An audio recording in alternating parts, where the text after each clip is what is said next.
Good morning to all. Somewhere at 7 a.m. in the morning. You might as well be here. Right. So let's start in prayer. In the name of the Father, Son, and Holy Spirit. Amen. Heavenly Father, thank you for this day. Thank you for this opportunity to come together to live your faith, to learn your faith, and to learn that faith in the way we interact with one another. Help us celebrate the Feast of the Cross today as we bear our own cross and we're able to take that cross, whatever that cross is for each and every one of us, and just work through the day with a smile, with a happy heart, knowing that sometimes that cross gets heavy for us to bear, sometimes it's easier, but knowing that we always have that cross to bear. In your holy name we pray. Amen. Well, I teased this enough. We have I say secret guest speaker because it's interesting to me, and it's something that I enjoy talking about and dealing with, which is communication and the way we communicate. This is a program called Faith in Business, and in business we have to communicate. And so it's important to kind of know some of the little nuances of that communication. So it doesn't matter if you're young, old, rich, poor, educated, not educated. How you communicate is really, or lack of communication, is really where people somewhat judge you and how you are and based on the success you may or may not have. For me personally, I can really attribute a lot of my success to the ability to communicate. And so I really find this to be an interesting topic. So, on to our speaker. She's a graduate of Texas State University, where she receives her master's degree in communication studies with a minor in education and an emphasis in interpersonal communication. She holds a certificate for the state of Texas to teach high school speech in grades 9 through 10, and currently she's an adjunct professor in speech at Collin College, Brookhaven College, and Brookhaven College. Today her talk is about not only communication, but effective communication. She'll discuss the communication, the difference between I statements versus you statements. Her topic is called You Should Care. Without further ado, here is my youngest daughter, Christie.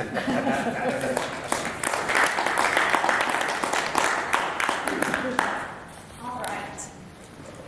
Thank you for having me. Thank you for being here. And I know y'all didn't know I was going to be here, so maybe some of you are thinking, well, if I knew someone half my age, maybe was going to be here, I wouldn't have shown up. But I appreciate y'all not walking out the second I walked up. And, if anything, you can think about what you're going to have for lunch, so I don't mind that. So what does it mean to, Dad said communicate effectively. And he told me that last week with the little time that they had. They talked about the movie and how they quoted, what we have here is a failure to communicate. And I would take it further and say a failure to communicate effectively. Because that's so important, is communicating effectively. But when we hear that, we think, okay, well, what does that mean? That's one of those ambiguous buzzwords. Communicate effectively. Okay, well, how? What do you want? Does that mean be clear? Does that mean don't hurt anybody's feelings? Does that mean be effective? What does effective mean? And so this is one of my favorite things to teach in my class because it's something tangible. It's something that you can take with you and practice. And yes, I said practice because it's hard. It's hard to communicate effectively sometimes, and we'll talk about that.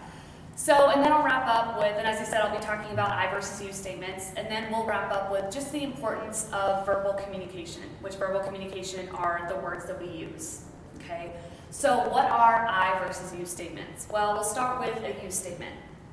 When we talk about this in the realm of the I versus you statements, we're talking about you statements that are accusatory. You never help out around the house. You're so lazy. You always just lay around. You don't prioritize your time. Anything that you might say to coworkers, to family, to spouses, anything like that. Okay? So with these you statements, when we get these thrown at us, it causes us to be defensive. When we have these accusatory statements, you never do this, you don't care. Well, okay, yeah, I do. No, even if you don't care, you're going to argue. Well, yeah, just for arguing's sake, right? Because we get defensive. When we feel like we're being attacked, what do? We fight back. We fight back. So I'm not saying that if we come back aggressive that, well, that's their fault for using a you statement.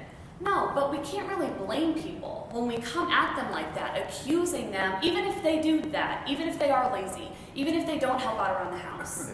Okay? But it's, it's the way that we go about it. It's the way that we phrase things that makes all the difference. Because with these you statements, as I said, when we are aggressive and when we feel like we're being accused, that's going to make the conversation go way in another direction that it didn't necessarily need to go. So what I statements do is, like I said, it's just a difference of wording. You're not saying that they're not doing that. You're not taking away the blame necessarily. You're not saying, oh, well, that, it's okay. It's not a big deal. But it's the way you say it.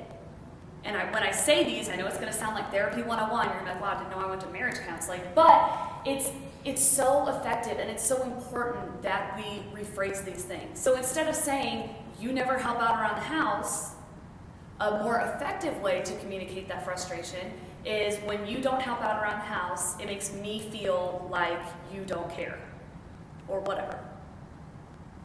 Okay? When you don't help out around the house, it makes me feel like you don't care.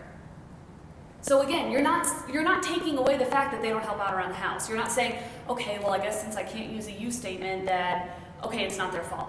No, I'm not saying they're not doing that. I'm not saying that it's not an issue that you should bring up with them. The entire thing about this is the way we say it, the way we go about it. Because as I said, that way they don't get defensive and take the conversation where it doesn't need to go, and it can turn into a discussion.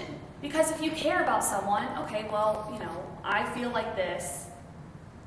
Well, I don't want you to feel like I don't care. I do care. Instead of saying, and I'm not saying they're not going to get defensive. The entire thing with communicating effectively, and every time I teach stuff to my students, they always raise their hand and say, well, what if, especially when we talk about conflict, well, what if they don't do it? What if they say this or they say that? Well, we only have control over ourselves, and that's the most frustrating thing. Okay? So again, you statements, accusatory, I statements, you're taking ownership. Instead of blaming the other person, you're taking ownership for your feelings. It makes me feel like this. It hurts me, or, it frustrates me.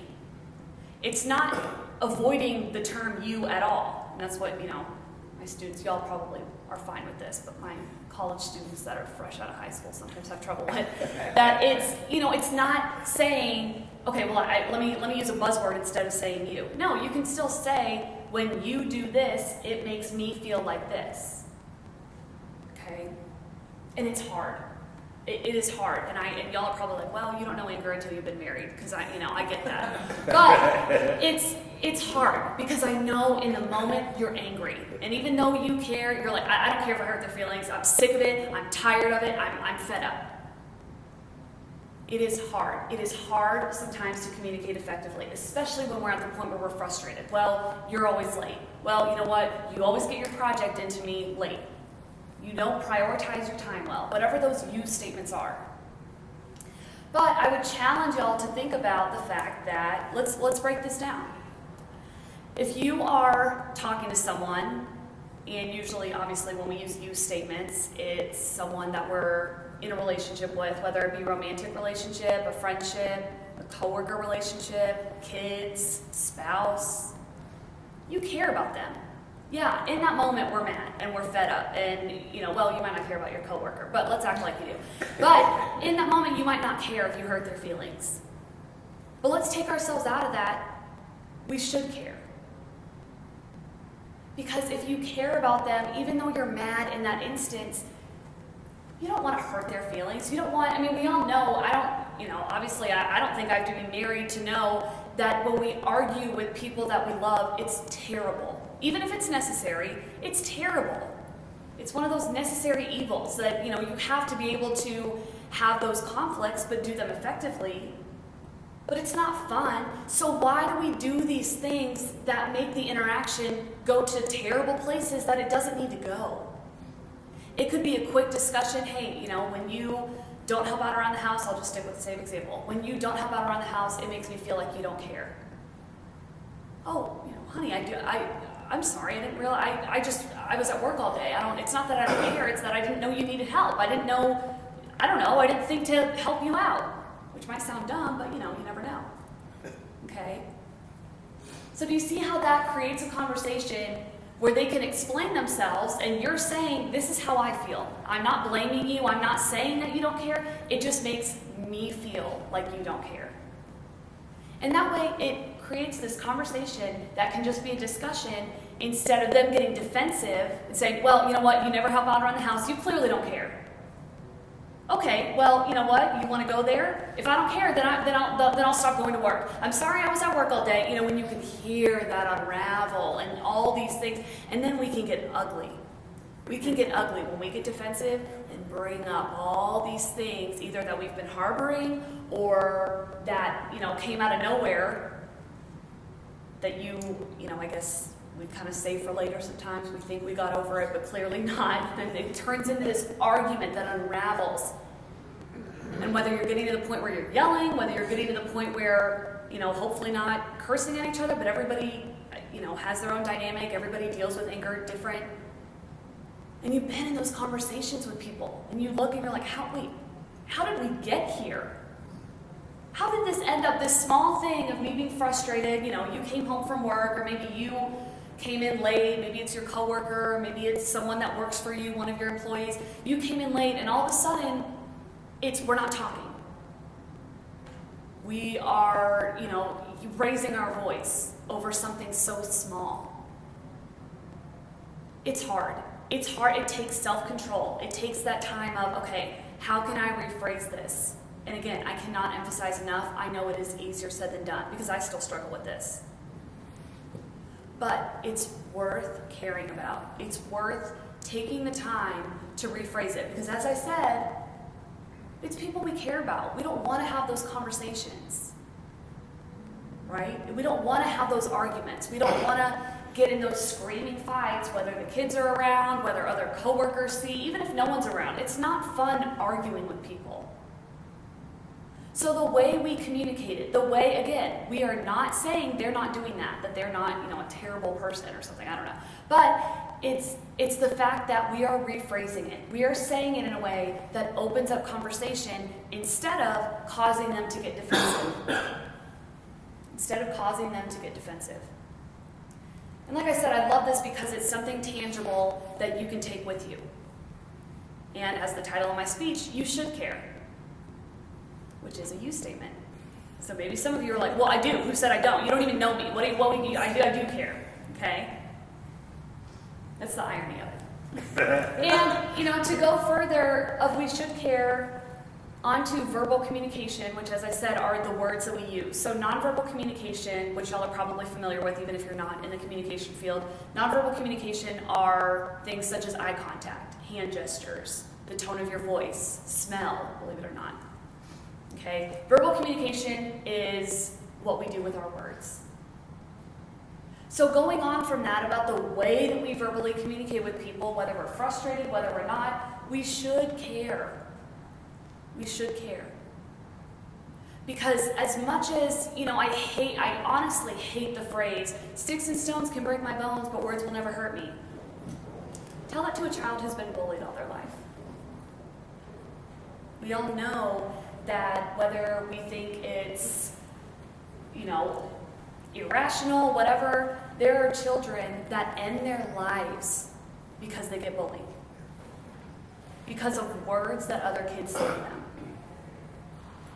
There are suicide hotlines where people call who are wanting to end their life, and because of that person's verbal communication, maybe some nonverbal, but most of their verbal communication, the words that they are saying to that person, causes them to hold on for maybe just one more day.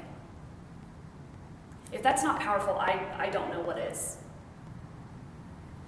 And we all can sit here, and I'm not going to go one by one, but we all could sit here and say something that someone has said to us or about us that made us feel amazing, that compliment that meant so much to us, whether it was from a stranger, because sometimes stranger compliments mean more than people that actually know us, because they didn't have to do that. And we can all think of a time where someone said something mean that really hurt us, that stuck with us. So we should care. We should care whether it's a stranger, whether it is a person that we live with, a friend, a coworker, even if you hate that coworker, even if you hate your boss and you're like, I really don't care if I communicate effectively. But we should. We should. Because even if the other person comes back and plays ugly, and again, that's easy to do. This is probably worse, but when I get angry, I do not ever want to physically harm someone. I've never had the desire just to hit someone. But, on the other hand, I want to ruin you with my words, which is not a good look. It's not a good look. It's probably worse. And it's not worth it. When I would get mad and I would say mean things and get ugly to, siblings are the first ones that were victims of this. But, Dad would always say, I hope you never say anything that you regret. And it sounds so simple. But it's true. And even though I was mad, even though, you're angry, you're like, shut up, Dad, whatever. But it kind of stuck with me. Like, wait, it's not worth it. It's not worth it to hurt people in the process of your frustration. It is worth it to care. It's worth it to communicate effectively. It's worth it to be mindful of how we communicate with people. Easiest thing, bring it back to religion. God calls us to love one another. And we talk about doing acts of service. We talk about being good to people, but sometimes we are the worst to the people we are closest with. And we all do it. Why do we not think about that? Why do I not think about, when I'm frustrated, I go to church or, I volunteer. Yet that doesn't always matter if you are hurting the people close to you, if we are, not watching what we say and how we approach people. There's more to being good to people than just saying, I'm kind. When I'm frustrated, that's a different story. And again, I know it is easier said than done. I know it's so easy to get caught up in that frustration and, not care if you're hurting their feelings. But we have to practice, and I emphasize practice because it's not easy. It's gonna take practice. It's gonna take being aware when those you statements do come out. Okay, next time, sorry, let me rephrase that. Or if you are in an argument with your spouse, or if you're the one bringing it up, taking a minute and trying to figure out, okay, how could I phrase this so it's not as accusatory? Because we should care. We should care how we talk to people. We should care how we communicate with the people in our lives. And when we say communicate effectively, that should be effective in all ways, not just being clear, not just being, understood. Okay, well, they received my message. That's a very basic component, right? They received my message. I sent the message. They received it. They understood. There's a lot more to it than that. And it amazes me every time I teach my class, and it's cool to see them get something out of it. It amazes me how the way we phrase things can make such a difference in a conversation. Just the way we phrase things. And it takes practice, but it's worth it. It's easy once you put yourself to it to be aware of when I am saying these you statements. And to be better about expressing yourself in a way that isn't so accusatory. Okay? Because again, what we say matters. And I always say this because I like, going to extremes, especially with my students, because it helps when, sometimes you prove the point by going to the extreme. And bringing back the importance of verbal communication, I always say that we've heard of people that were on their way home to end their lives, and there was that one person that, either knew them or that was in class with them or saw them on the street and said, hey, are you okay? Is everything good? And I cannot make this up. This has never happened. When I did it this semester, one of my students raised his hand. I was like, well, that's weird. I'm kind of on a roll here. Do you mind? But I was like, okay, whatever. Yes, what do you want? But I'm just kidding. And he said, oh yeah, that happened to me. I was like, serious? He said, oh no, I mean, I wasn't the one that was going to end my life, but I said, well, would you mind sharing? Like, what, can you tell us what happened? And he said, oh yeah, well, I was walking home or something, I don't know where he was, and he saw a guy, and he described it as he looked devastated. He looked like he just lost his dog. He went up and was like, hey, are you okay? Like, is everything? And they talked for maybe 5 or 10 minutes, he said. Maybe 5 or 10 minutes. He didn't know him. And he said that the guy told him this story that we hear, but it was amazing to see someone who has actually experienced this. And the guy said, yeah, I was going to end my life today, but, so I appreciate you asking if I was okay. And it's, I give these extreme examples because it happens. Because things like this happen, and I'm not saying it might go that far, but the point is that we never know. We never know how our verbal communication impacts people. Yeah, sometimes they tell us, sometimes they might say, well, that really hurt my feelings, or, thank you, that really made me feel good. I've always been insecure about my intelligence, and that really made me feel good that you noticed that I've been working hard, or something. But think about it, how often do people impact us that we just don't tell them? So we never know. We never know when our verbal communication is going to impact for the better or for the worse who we're around.